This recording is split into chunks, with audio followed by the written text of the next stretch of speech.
What's up, everybody? I'm David Hain.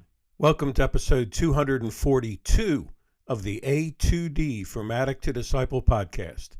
If you enjoy this podcast, please like, subscribe, follow, and share the link with your friends. If you'd like to get our curriculum, you can get the paperback or ebook of From Ashes to Destiny on Amazon. Today's episode is number 242 of the A2D From Addict to Disciple podcast, and it's entitled More on My Childhood. The reason why I chose that title is that's what the feedback was from episode 239, which was just a few weeks ago when I did the episode entitled My Childhood. And I got a pile of comments, WhatsApp messages, all kinds of emails just saying, can you give us more on childhood stuff? That poem, My Childhood, touched a lot of ideas and this and that, but there's more childhood wounds. And so I said, okay, I'll give it a shot. But let me just say up front, obviously we could do an episode every week and just list more wounds and more wounds and more wounds. So I'm trying to hit some categories here to stir more thought and more ideas of maybe this is the area where your wound was that ended up in you self-medicating to numb that or to escape that or to create a fantasy self. I'm going to give you just a list of 6 more general things and then have a little closing on abuse. And hopefully it helps everybody out as far as we think about other areas of childhood wounds. And again, this would line up with more of Chapter 1 of Phase 2 of the From Ashes to Destiny curriculum. Okay?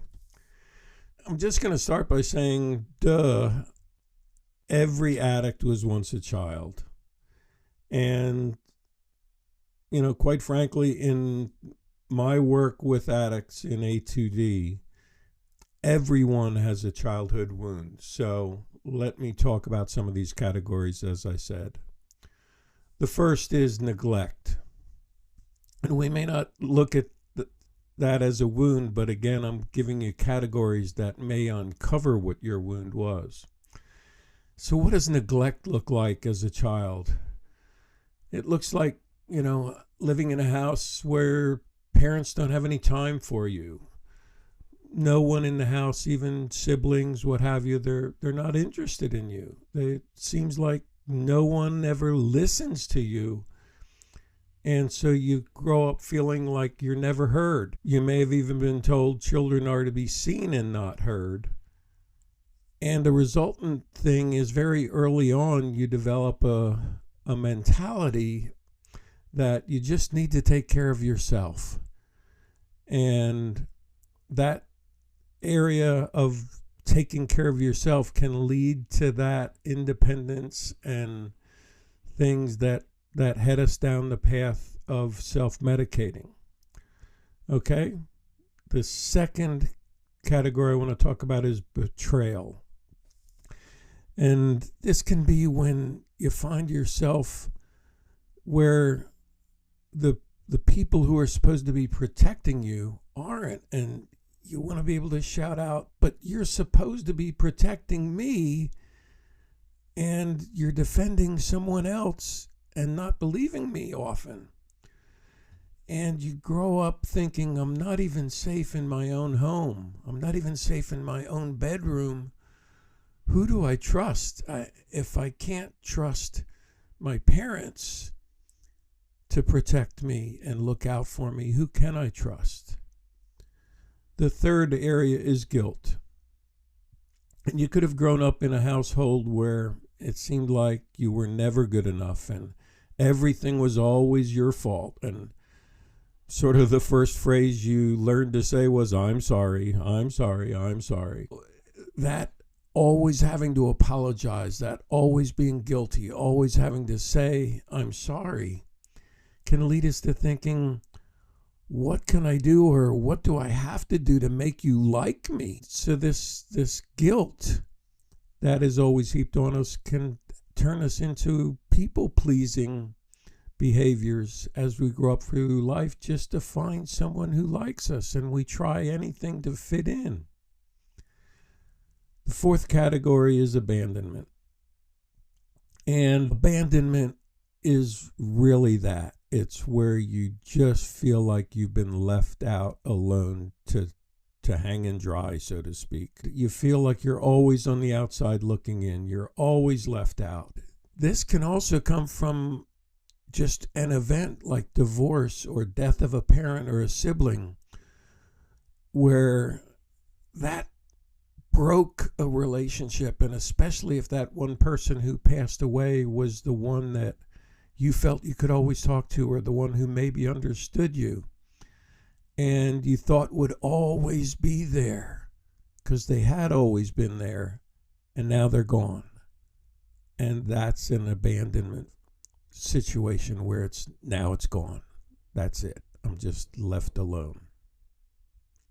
The fifth category is rejection. This fits a lot of like not things. I was not chosen from the womb. I'm not the desirable one.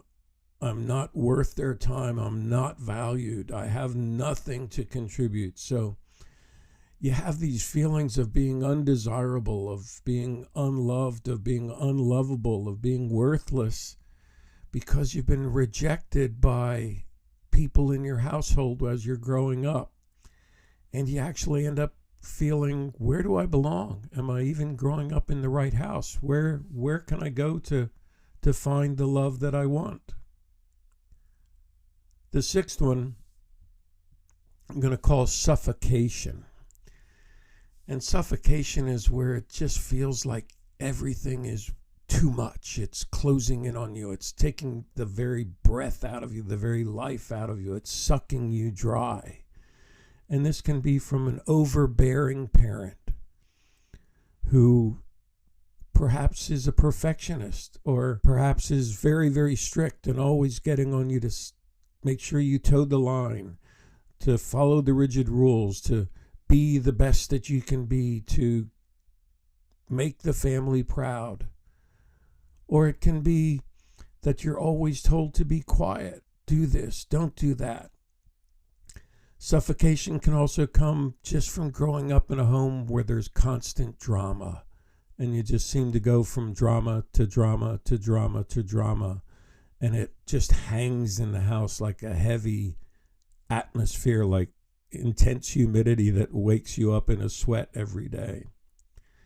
It could even be, as an infant, one of your parents or both of them or someone physically put their hand over your mouth to silence your normal crying as a baby at a time when you were way too young to process any of that. It could have left a scar on you of almost like a suffocating thing.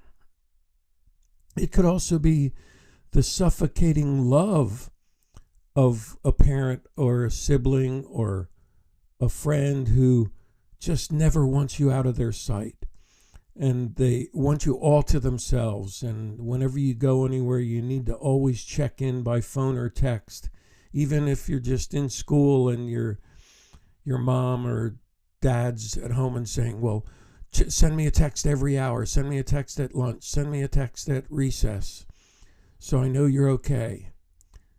And that suffocation of a parent who just loves you that much can be very overbearing.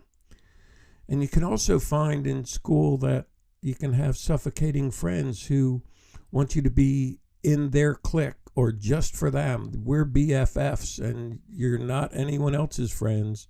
You always tell me everything and no one else. You got it? So a lot of different areas I'm calling suffocation, which just leads us into a spiraling sort of situation and can lead us into almost a bipolar thing where we're sort of bouncing back and forth between anxiety and depression just because of the suffocation going on.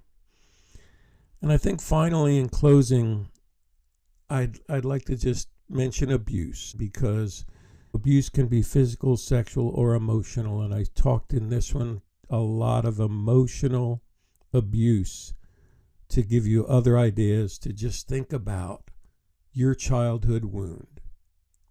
And I hope it's helped. Thank you for listening. I hope you enjoyed the episode.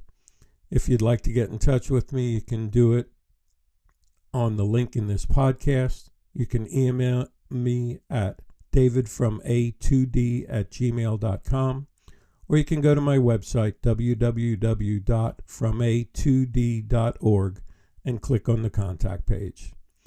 Keep listening to our future podcasts, and as always, stay safe and stay resilient.